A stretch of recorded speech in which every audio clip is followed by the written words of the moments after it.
राज्यसभा छोड़कर 2019 में बीजेपी चले गए थे। मुख्य कारण ये था, दोहरे जो रामचंद्र गुर्जर थे वो, मैं बता दूं आपको, मुलायम सिंह यादव के बड़े खास थे, लेकिन मुलायम सिंह यादव के साथ के लोग भी छोड़कर जाने को मजबूर हो गए। राजकुमार पार्टी से बड़ा चेहरा अतुल प्रधान है। वो 2013 के दंगों की आज भी सुलग रही है पश्चिम। नमस्कार। 29 मार्च को अखिलेश यादव 2027 के विधानसभा चुनाव का शंखनाद उत्तर प्रदेश के पश्चिम से शुरू करने वाले हैं। उत्तर प्रदेश के पश्चिम की दादरी से अखिलेश यादव शंखनाद करने वाले हैं।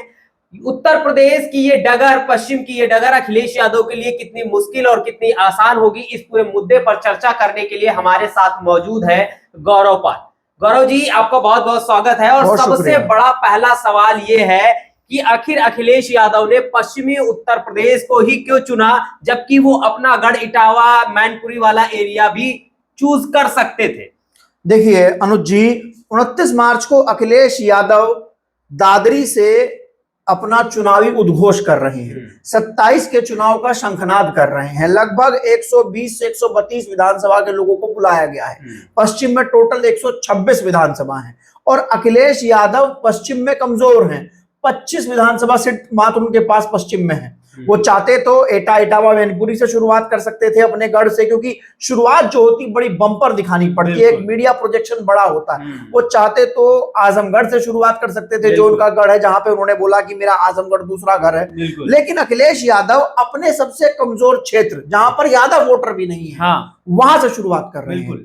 उसके पीछे का कारण यह है अनुज जी कि पश्चिम उत्तर प्रदेश में मुस्लिम वोटर बहुतायत है और अखिलेश यादव इस बार पश्चिम उत्तर प्रदेश में एक नया समीकरण ढूंढ रहे हैं। मैं आपको बता दूं कि पश्चिम उत्तर प्रदेश में 120 से 25 विधानसभा के लोग जो है बुलाए गए हैं दादरी में। दादरी जो विधानसभा है वो बीजेपी वहां से जीती हुई है और ये गुज्जर बहुल विधानसभा है दादरी, और यहाँ से तेजपाल सिंह नागर बीजेपी के विधायक हैं और इस पे 1.2 लाख गुज्जर है। अखिलेश यादव की नजर गुज्जर वोट बैंक पर है।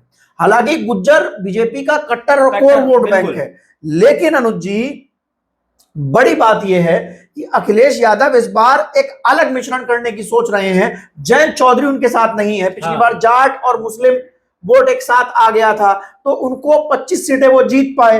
इस बार जयंत चौधरी बीजेपी के साथ जा चुके हैं, जाट है नहीं, मुस्लिम अकेला बचा है, वो भी टूट के जाने को तैयार है। ओवैसी उसमें लगातार सेंध लगा रहे हैं। तो अखिलेश यादव यहां से गुज्जर वोट बैंक को इन्फ्लुएंस करने के लिए इस सीट पर जो है यहां से चुनावी शंखनाद कर रहे हैं। बिल्कुल। तो पश्चिमी उत्तर प्रदेश का गुज्जर वोटर भारतीय जनता पार्टी का कोर और कट्टर समर्थक माना जाता है। अखिलेश यादव जिस रणनीति पर काम कर रहे हैं, क्या ये रणनीति के तहत गुज्जर वोट बैंक अखिलेश यादव की तरफ आएगा और इन्फ्लुएंस होकर आएगा तो कितना % आएगा?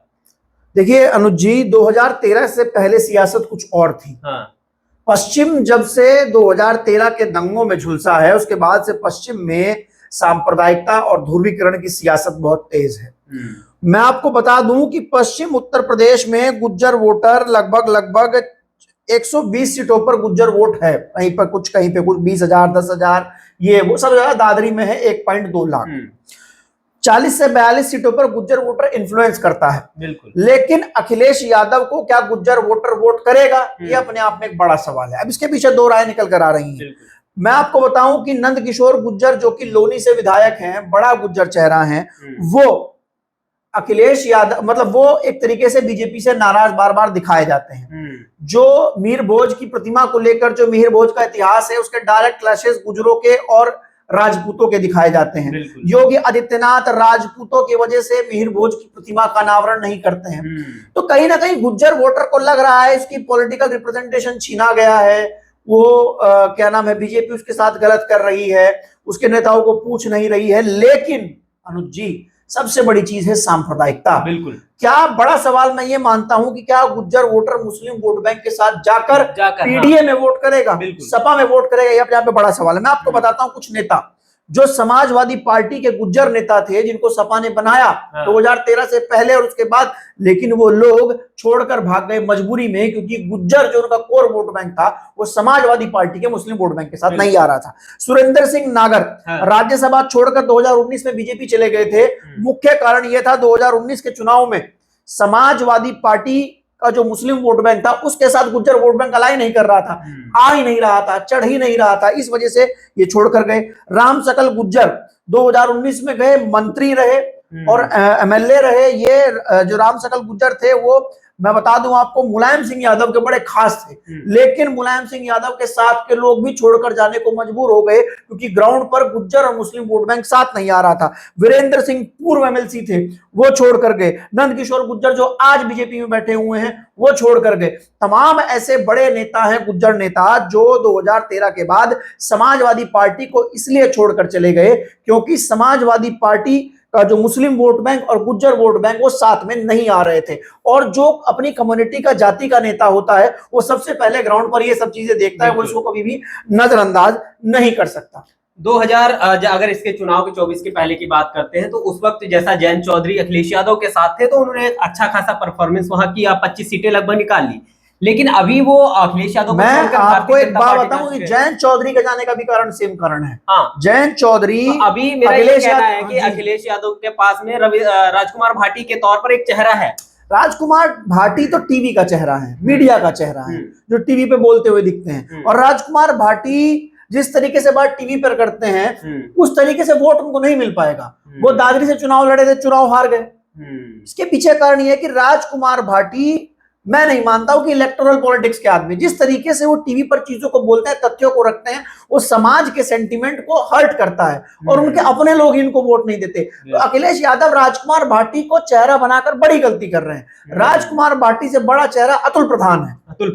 अतुल प्रधान है, मुखिया गुज्जर हैं, जो कि 14 साल भाजपा में रहने के बाद आए हैं। तो मेन चीज ये है कि राजकुमार भाटी, आपको पता है ना ऑरा क्या है उनका, वो अपनी जाति वाला ऑरा नहीं है, उनका ऑरा वो बहुजन वाला ऑरा है। और गुज्जर, मैं पश्चिम से आता हूं, हम भले ही गुज्जर ओबीसी में आता है लेकिन वो कभी भी अपने आप को बहुजन के सांचे में फिट नहीं करता है। और मैं आपको एक चीज और बता रहा था, आपने पूछा था कि जयंत चौधरी ने भी इसी वजह से सपा छोड़ी थी। जयंत चौधरी ने 2022 का चुनाव समाजवादी पार्टी के साथ लड़ा, 33 सीटें अखिलेश ने दी। जाट मुस्लिम समीकरण बनाने की पुरजोर कोशिश जयंत चौधरी ने की और भाईचारा सम्मेलन किया, सब कुछ किया, लेकिन 2013 के दंगों की आग आज भी सुलग रही है पश्चिम में। और जयंत चौधरी समझ गए कि जाट और मुस्लिम समीकरण नहीं बन पाएगा और जयंत चौधरी ने सपा छोड़ी और फिर भाजपा के साथ चले गए। आज भी जयंत चौधरी बीजेपी के साथ कुछ नहीं है, लेकिन अपनी पार्टी को टूटने से बचाने के लिए, जाटों को जाने से बचाने के लिए जयंत चौधरी को भाजपा के साथ जाना पड़ा क्योंकि जाट और मुस्लिम समीकरण बिल्कुल नहीं बन पा रहा था। पश्चिमी उत्तर प्रदेश अगर हम देखें तो बसपा का भी गढ़ माना जाता है। बिल्कुल। पश्चिमी उत्तर प्रदेश में मुस्लिम बाहुल्यता में रहता है तो ओवैसी का भी पहला टारगेट पश्चिमी उत्तर प्रदेश भी रहेगा। तो अखिलेश यादव पश्चिमी उत्तर प्रदेश में शंखनाद करके क्या समीकरण बनाना चाहते हैं? मैं आपको एक चीज बताता हूँ, देखिए पश्चिम उत्तर प्रदेश का जो वोटर है उसमें 3 बड़े वोटर सबसे अहम है। मैं 2 ही पहले तो मैं बताता हूँ, एक तो दलित वोटर, मुस्लिम वोटर और ओबीसी वोटर। ओबीसी में गुज्जर, जाट, अति पिछड़ा इस समय पूरी तरीके से बीजेपी के साथ है, वो नहीं खिसक रहा है, बिल्कुल वो नहीं ठसक रहा है, वो अखिलेश के साथ आएगा भी नहीं। गुज्जर वोट बैंक पर अखिलेश यादव अपना दाव आजमा रहे हैं कि ये शायद भाजपा को छोड़कर आ जाए, मेरे साथ आ जाए, और मेरे साथ आए तो जो जाटों की एक कमी हुई थी वो पूरी हो सके। लेकिन मैं एक चीज और बता देता हूं कि समाजवादी पार्टी का जो मुस्लिम वोटर है वो सपा के सिंबल पर वोट करता है।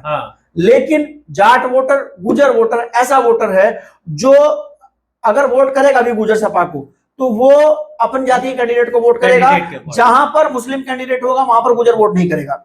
नाहिद हसन, इकरा हसन मुस्लिम गुज्जर हैं, बड़ा चेहरा है, 2024 का चुनाव जीत गई, लेकिन इस समय हालात खराब है। अतुल प्रधान जो कि सरदना से विधायक है, शाहिद मंजूर जो कि किठौर से विधायक, ये सब गुज्जर कम्युनिटी है, ये हिंदू मुस्लिम दोनों में होते हैं।